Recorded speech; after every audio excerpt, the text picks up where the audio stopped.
নমস্কার, আপনাদের সবাইকে স্বাগত জানাই গানের স্বরলিপিতে। আজকে আলোচনা করব যে যখনই আমরা সঙ্গীত শিখব ভাবি বা যখনই আপনি সঙ্গীত শিখবেন, তাহলে তার আগে জেনে নিন যে ন্যাচারাল ভয়েসটা কী, আর কিভাবে এই ন্যাচারাল ভয়েসে আপনি গান গাইবেন, আর কিভাবে আপনি আপনার ন্যাচারাল ভয়েসকে চয়ন করবেন। তাহলে চলুন আজকে ডিসকাশন করব ন্যাচারাল ভয়েস নিয়ে। আপনার গলায় আপনার কারেক্ট পিচ কী, আর আপনি সঠিক পিচে গান গাইছেন কি না সেটা কিভাবে বুঝবেন। যদি আপনি আপনার পিচে গান গাইতে গিয়ে যদি দেখেন যে আপনার গান গাইবার সময় stomach voice, chest voice, bass voice আর হেড ভয়েস, এই চারটি ভয়েস খুব সুন্দরভাবে আপনার গলার মধ্যে বসে গেছে বা আপনি খুব সহজ সাবলীলভাবে গাইতে পারছেন, তার মানে আপনি বুঝবেন যে আপনি যেই পিচটায় গাইছেন সেই পিচটা আপনার জন্য পারফেক্ট। আর আপনার পিচ সঠিক কিনা সেটা আপনি কি করে বুঝবেন?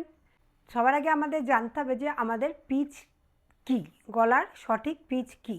আর গলার পিচটা সঠিক কিনা সেটা জানবার জন্য আমাদেরকে stomach voice, chest voice, bass voice এবং হেড ভয়েস, এই সবগুলি ভয়েস আপনার গলায় ঠিকভাবে আপনি গাইতে পাচ্ছেন কি না।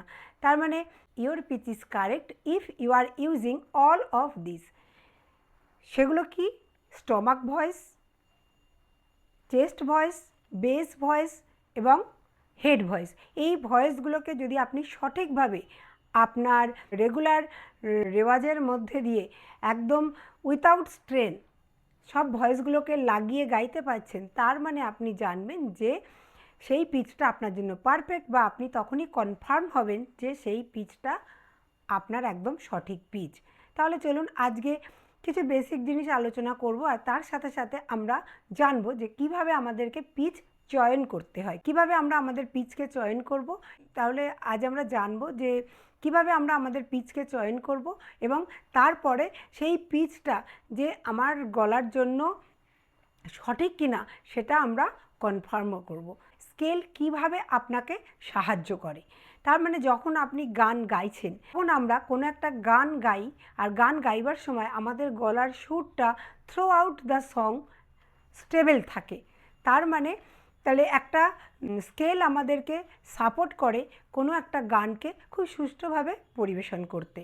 ঠিক আছে, সবার আগে জানবো যে যে এই যে আমাদের রুট নোট, মানে আপনার গলার জন্য রুট নোট মানে কোন স্কেলের রুট নোট আপনার গলার জন্য বা আমার গলার জন্য, প্রত্যেক মানুষ যারাই গান গান সকলের গলার জন্য একটা আলাদা আলাদা, প্রত্যেকের পিচ আলাদা হয়, প্রত্যেকের স্কেল আলাদা হয়, আর সেই অ্যাকর্ডিংলি সকলের একটা রুট নোট থাকে। যে রুট নোটটা আমাদের সম্পূর্ণ একটা গানকে গাইতে এবং সেই সুরটাকে ধরে রাখতে, স্টেবল করতে অনেক সাহায্য করে।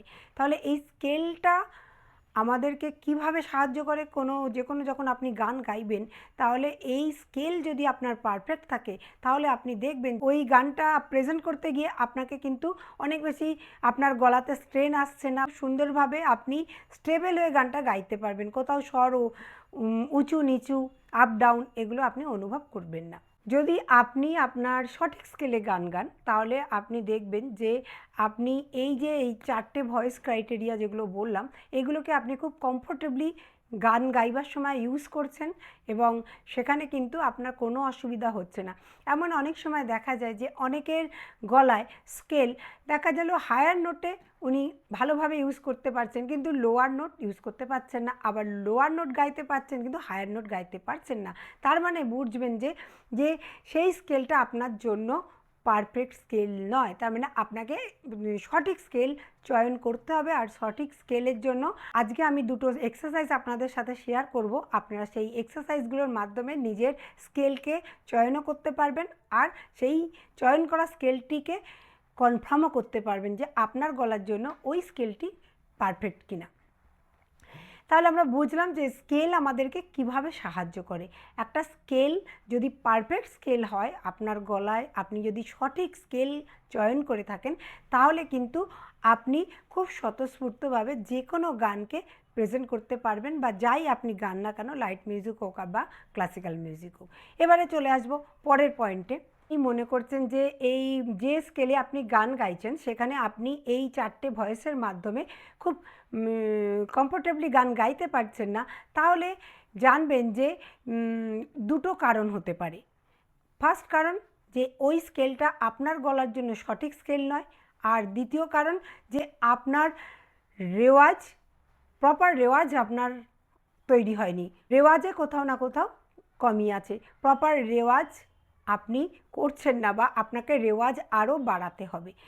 যখনই আমরা কোনো জিনিস প্রেজেন্ট করি তখন তার মধ্যে যদি এই স্টেবিলিটি না থাকে, যদি আমরা খুব স্বতঃস্ফূর্তভাবে এই ভয়েসগুলোকে লাগিয়ে ফিরে না আসতে পারি, তার মানে আপনাকে বুঝতে হবে এই দুটো রিজন, যে আইদার আপনার স্কেল সঠিক নেই কিংবা আপনার রেওয়াজে কমি আছে, আপনাকে রেওয়াজ আরও বাড়াতে হবে, আরও প্র্যাকটিস করতে হবে। ঠিক আছে, এবারে আমরা আসব এই ক্লাসিক্যাল মিউজিক আর লাইট মিউজিক, এই দুটো মিউজিকের মধ্যে স্কেলের কি পার্থক্য হয়। আমি অনেকবার অনেক ভিডিওতে কিন্তু বলে থাকি যে আমাদের নিজের রেওয়াজ করবার যেটা স্কেল, সেটা একটা পারফেক্ট মানে একদম পার্মানেন্ট স্কেল থাকা দরকার, পারফেক্ট এবং পার্মানেন্ট স্কেল হওয়া দরকার। আর যখন আমরা গান গাই, সেটা যে কোনো লাইট মিউজিক বা বলিউড যাই গাই না কেন, সেই ক্ষেত্রে কিন্তু আমরা আমাদের গলার স্কেলটাকে অনেক সময় পরিবর্তন করি। আজকে একটু ব্যাখ্যা করি যে এই ক্লাসিক্যাল মিউজিক আর এদিকে লাইট মিউজিক, এই দুটো মিউজিকের মধ্যে স্কেলের কি পার্থক্য থাকে আর কেন থাকে। ক্লাসিক্যাল মিউজিক হলো একটা স্থায়ী সঙ্গীত, মানে যেখানে আপনাকে এক একটা স্বরে অনেকক্ষণ ধরে আর কি দাঁড়াতে হয়, যে স্বরটাকে লাগাতে হয়, অনেকটা স্ট্রেংথ ইউজ করতে হয় যে কোনো স্বরের জন্য। আর যখন আমরা লাইট মিউজিক গাই, লাইট মিউজিকে কিন্তু তেমন হয় না। লাইট মিউজিকে আমরা জাস্ট স্বরগুলোকে লাগিয়ে ইউজ করে চলে আসি, টাচ করে চলে আসি, বা খুব ক্ষণস্থায়ীর জন্য স্বরটার ওপরে দাঁড়িয়ে চলে আসি। কিন্তু ক্লাসিক্যাল মিউজিকে আমাদের স্থায়ী নোট লাগাতে হয়, অনেকক্ষণ স্থায়িত্ব বজায় রাখতে হয়, যে অনেকক্ষণ ধরে সেই নোটগুলোকে গাইতে হয়। তাই ক্লাসিক্যাল মিউজিক অলওয়েজ নিজের পার্মানেন্ট স্কেলেই প্র্যাকটিস করা উচিত, রেওয়াজ করা উচিত বা প্রেজেন্ট করা উচিত। আর যখন আমরা বলিউড সং বা যে কোনো লাইট মিউজিক গাই, সে সময় আমরা মানে সেই সঙের ক্রাইটেরিয়া হিসাবে আমরা আমাদের পিচটা বা স্কেলকে একটু আগে পিছে মানে আপ ডাউন করে থাকি। যেখানে আমি যে ক্যারাকো মিউজিকেও কিন্তু এই রেফারেন্সটা দিয়েছি, যে ওই অত ক্যারাকোর অরিজিনাল ভয়েসের যে ট্র্যাক, তাতে আমাদের গলা যদি না মেলে তাহলে আপনি কিভাবে নিজের স্কেলটাকে নামিয়ে নেবেন বা কিভাবে বাড়িয়ে নেবেন। ঠিক আছে, ঠিক সেই কারণেই যখন আমরা বলিউড সং বা লাইট মিউজিক গাই, আমাদের স্কেলের কিন্তু পার্থক্য হয়, আমরা স্কেলকে পরিবর্তন করি। বাট যখন আমরা ক্লাসিক্যাল মিউজিক গাই, যখন আমরা শাস্ত্রীয় সঙ্গীত গাইব, তখন কিন্তু আমরা রেওয়াজ করব, নিয়মিত রেওয়াজ করব। তার জন্য আপনার গলার একটা মানে পারফেক্ট আর পার্মানেন্ট স্কেল থাকা দরকার, রাইট। এইবারে কারণটা বুঝতে পারলাম যে একটা প্রথমে ক্লাসিক্যালে আমাদের অনেকক্ষণ আমরা স্থায়ী নোট লাগাই, বাট বলিউড বা লাইট মিউজিকে আমাদের অস্থায়ী নোট থাকে, মানে আমরা যত একটু ওপরে হাই নোট লাগালেও লম্বা টাইম সেখানে থাকতে হয় না, টাচ করে আসি বা খুব ক্ষণস্থায়ী সেখানে আমরা দাঁড়াই। সেকেন্ডলি, ক্লাসিক্যাল মিউজিকের জন্য একটা মানে যে সাউন্ড, যে আওয়াজ, সেটা একটা ওয়েট, মানে তার একটা ওজন থাকে, মানে একটু হেভি আওয়াজ হয়। বাট যখন আমরা লাইট মিউজিক বা বলিউড মিউজিক গাই, সেই ক্ষেত্রে কিন্তু আমাদের আওয়াজটা অনেকটা লাইট থাকে, মানে একটু হালকা আওয়াজ থাকে, যার জন্য যখন আমরা বলিউড সং গাই, ম্যাক্সিমাম বলিউডের স্কেল একটু হাই স্কেলে গাওয়া হয়, যে যত আমরা হাই স্কেলে যাব তত আমাদের ভয়েস কোয়ালিটি কিন্তু লাইট হতে থাকে। আর আমরা যত নিচের দিকে নামবো, দেখবেন মধ্য সপ্তক থেকে যত আপনি নিচে মন্দ্র সপ্তকে নেমে যাচ্ছেন, তত আমাদের গলার মধ্যে সাউন্ডটা কিন্তু মোটা হতে থাকে, মানে ওয়েট বাড়তে থাকে। তাহলে বুঝলেন যে ক্লাসিক্যাল মিউজিক আর লাইট মিউজিক, কেন দুটো মিউজিকের মধ্যে আমাদের স্কেল বা পিচ পরিবর্তন হয়ে থাকে, কখনো কখনো আমরা পরিবর্তন করে থাকি। তার কারণটা আপনারা নিশ্চয়ই এখন বুঝতে পারলেন যে কীভাবে, কেন, কী কারণে আমাদের এটাকে চেঞ্জ করতে হয়। আর এবারে চলে আসবো যে একটু স্কেলের ব্যাপারে জানবো। ফিমেল স্কেল নর্মালি জি থেকে বি, জি, জি শার্প, এ শার্প আর বি। আবার কখনো কখনো কারুর ভয়েস অ্যাকর্ডিংলি সে সি স্কেলও যেতে পারে। আর মেল সিঙ্গার, যারা মেল মেম্বার, তারা নর্মালি সি বা সি শার্প থেকে শুরু করে না, সেটা ই বা এফ স্কেল পর্যন্ত যেতে পারে। কিন্তু সেখানেও কিন্তু ব্যতিক্রম আছে। এটা কিন্তু একদম বুকে লেখা কোনো নিয়ম নয় যে এই যে একটা আমাদের গাইডলাইন থাকে যে নর্মালি ফিমেলরা কোন পিচে গাইবেন আর মেলরা কোন পিচে গাইবেন, তার মানে কিন্তু এটা নয় যে অলওয়েজ ফিমেলকে ওই পিচেই গাইতে হবে আর মেলকে ওই পিচ থেকেই শুরু করতে হবে। তার গলার রেঞ্জ হোক আর না হোক, বা তার পিচ ম্যাচ করুক বা না করুক, সেটা কিন্তু একদম নয়। ইন জেনারেল এটা আমরা ফলো করি, একটা গাইডলাইন দেওয়া থাকে। বাট এরও ব্যতিক্রম হয়। আমরা অনেক সময় দেখে থাকি অনেক সিঙ্গার আছেন যে তারা অনেক হাই নোট থেকে গান, এটা মানে সঠিক আমার জানাও নেই, যেমন আমরা ফতেহ আলী খায়ের গান যদি শুনে থাকি, অনেক হাই নোটের উনার গান থাকে। যেমন সন্ধ্যা মুখোপাধ্যায় গাইতেন, উনার অনেক high note range. Lata Mangeshkar, উনার অনেক হাই পিচে উনি গান গাইতে পারেন। তো এগুলো ব্যতিক্রম। তাহলে এইগুলো সকলের কিন্তু গলার কোয়ালিটি, তাদের কর্ডের কোয়ালিটির ওপরে, তাদের সাউন্ড টেক্সচারের ওপরে তারা সেগুলো ডিসাইড করেন যে তার গলা, তার সাউন্ড কোন স্কেলের জন্য পারফেক্ট। তাই এই যে একটা গাইডলাইন আপনাদের সাথে শেয়ার করলাম, এটা মানে বুঝবেন না যে এই নিয়মটাই আমাকে ফলো করে স্কেল তৈরি করতে হবে। ইন জেনারেল এই স্কেলগুলো ফলো করা হয়, এটা একটা গাইডলাইন। এবারে আমরা চলে আসবো নেক্সট পয়েন্টে, যে এই যে আমরা পিচ পিচ পিচ নিয়ে এত আলোচনা করি বা সব সময় এটা আমাদেরকে বোঝানো হয়, জানানো হয়, বিশেষ করে যারা বিগিনার, যে পিচ সঠিক করো বা স্কেল সঠিক চয়ন করো, তবেই তোমার মানে আওয়াজ পারফেক্ট হবে বা তুমি ভালো গাইতে পারবে, সুন্দর গাইতে পারবে। আর পিচ যদি ভুল হয়ে গেল তাহলে কিন্তু গলার কটকে আমরা নিজেরাই ড্যামেজ করে ফেলি।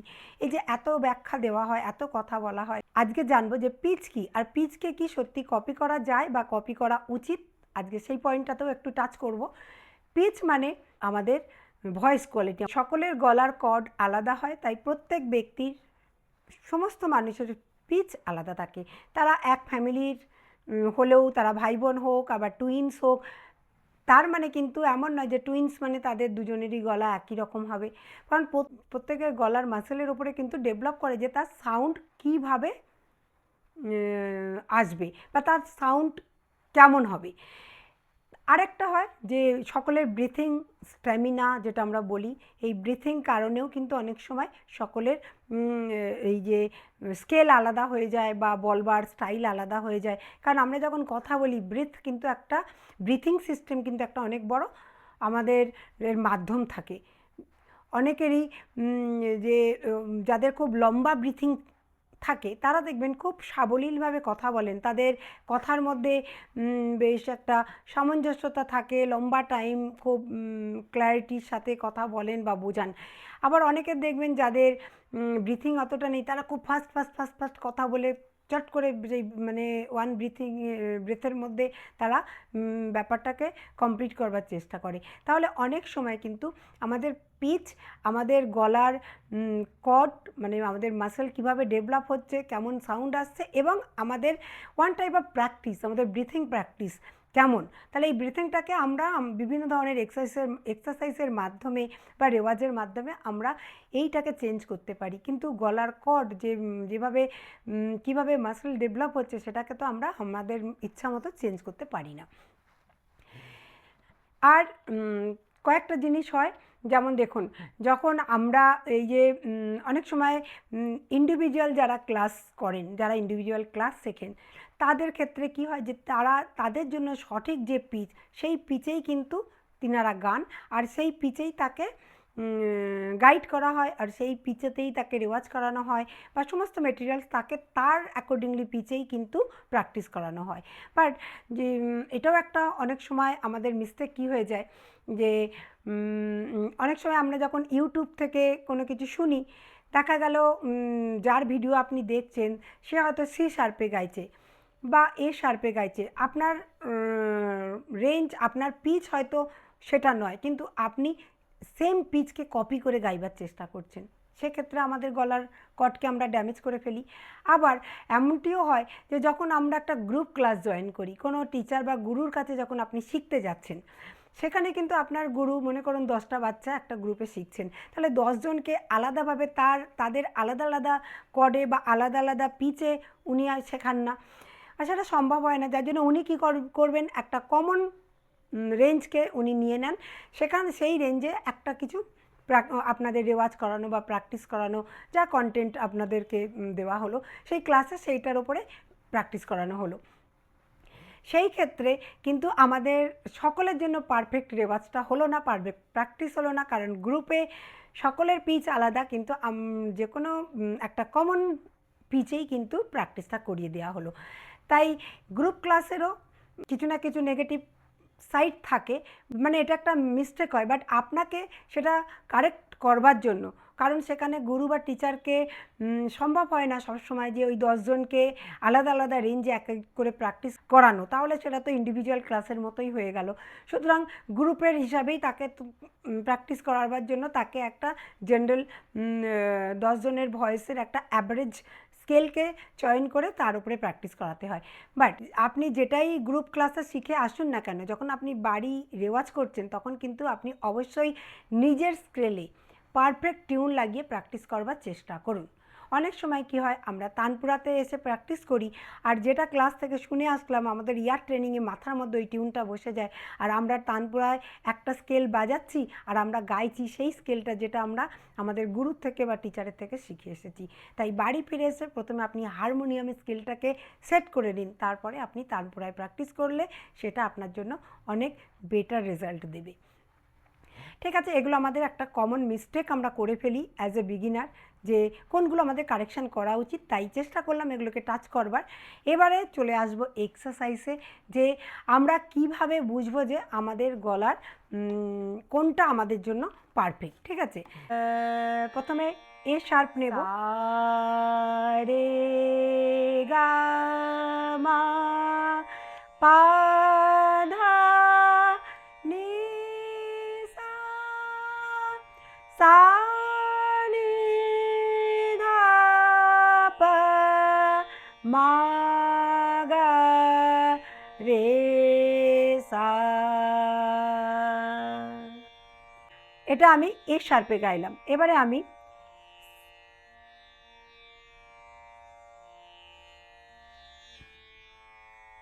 স্কেল এতে গিয়ে দেখি একবার, সা রে গা মা পা ধা নি সা সা নি ধা পা মা গা রে সা।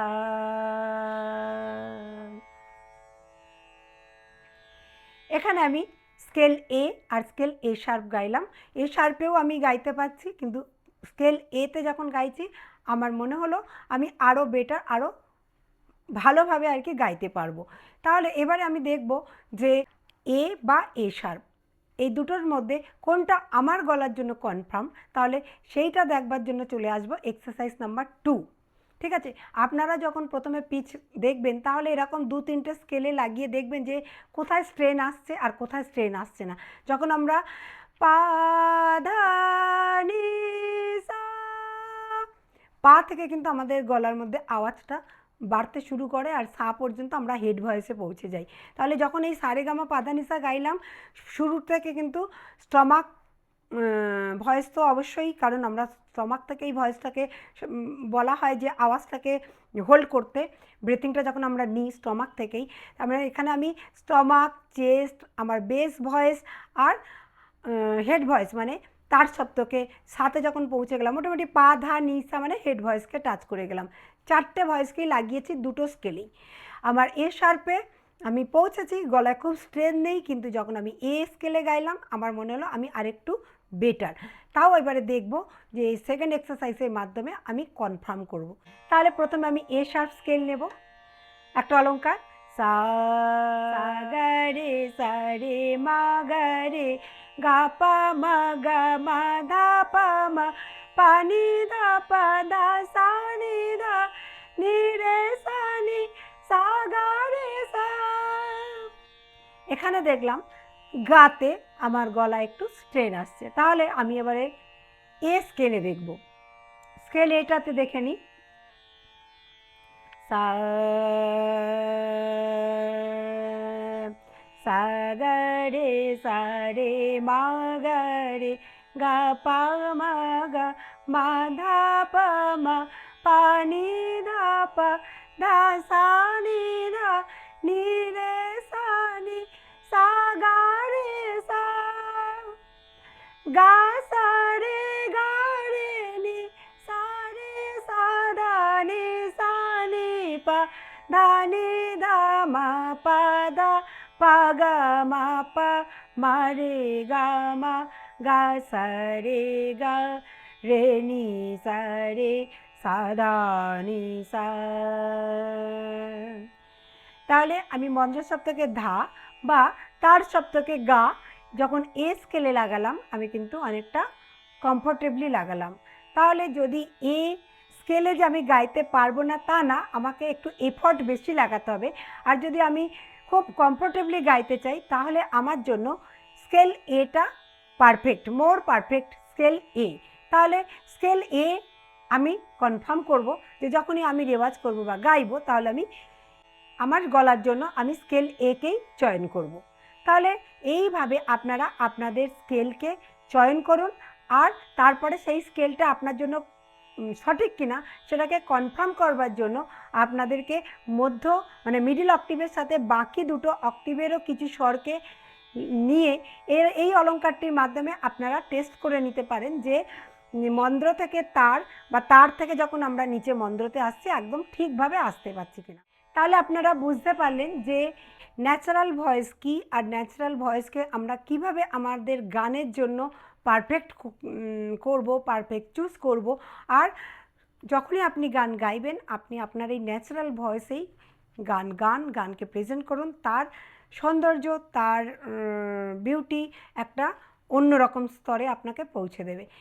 তাহলে আজকে আমরা বুঝলাম যে ন্যাচারাল ভয়েস কাকে বলে, ন্যাচারাল ভয়েস কী, আর ন্যাচারাল ভয়েসের সাথে আমরা আরও কিছু বিষয়কে জানলাম, বুঝলাম, যেগুলো আমাদের সঙ্গীতে গান শেখবার জন্য খুবই দরকারি বিষয়, যেগুলো আমাদের নলেজ থাকা দরকার। তাহলে আমরা এই মিস্টেকগুলো বারবার রিপিট করব না। তাহলে আজকের ভিডিওটি এত পর্যন্ত। ভিডিওটি ভালো লাগলে অবশ্যই লাইক করবেন, শেয়ার করবেন। এখনও সাবস্ক্রাইব না করে থাকলে আমার চ্যানেলটিকে সাবস্ক্রাইব করে আমার পাশে থাকুন। যদি কোনো প্রশ্ন মনে থাকে তাহলে অবশ্যই জানাবেন। আর এবার আপনাদের জন্য একটা প্রশ্ন করি যে যখন আপনি হায়ার অক্টিভে সা লাগান সেখানে আপনার চেস্ট ভয়েস লাগা উচিত নাকি হেড ভয়েস লাগা উচিত? সঠিক আনসারটা কমেন্ট বক্সে লিখে পাঠাবেন। আর যদি আপনাদের কোনো নিজস্ব বিষয় থাকে তাহলে অবশ্যই লিখতে ভুলবেন না। আবার দেখা হবে পরের ভিডিওতে। ভালো থাকবেন, সুস্থ থাকবেন। ধন্যবাদ।